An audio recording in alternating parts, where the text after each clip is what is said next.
Lammiileen Itoophiyaa 47 ol qooda aksiyoona Itiyoo Telekoom bituu dhaabbatichi beeksise. Qooda aksiyoona Itiyoo Telekoom gurgurtaa uummataaf dhiyaate %10 miliyoonni 10,700 gurguramuu Itiyoo Telekoom beeksise. Adeemsi gurgurtaa aksiyoonaa guyyoota 121 gaggeeffamaa kan ture yoo ta'u, adeemsicha ilaalchisee guyyaa har'aa Finfinnee Hoteela Skylight'tti ibsi laatameera.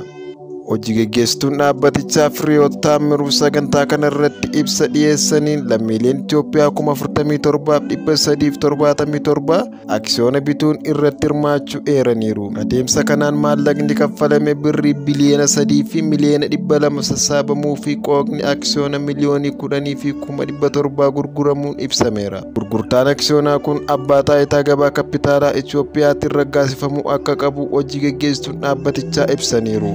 Mootummaan qooda %10 dhaabbata dhiyeessaa tajaajila telekoomii kan ta'e Itiyoo Telekoom uummataaf gurguruu akka eegale kan ifoomse ji'a onkoloolessa darbe ture.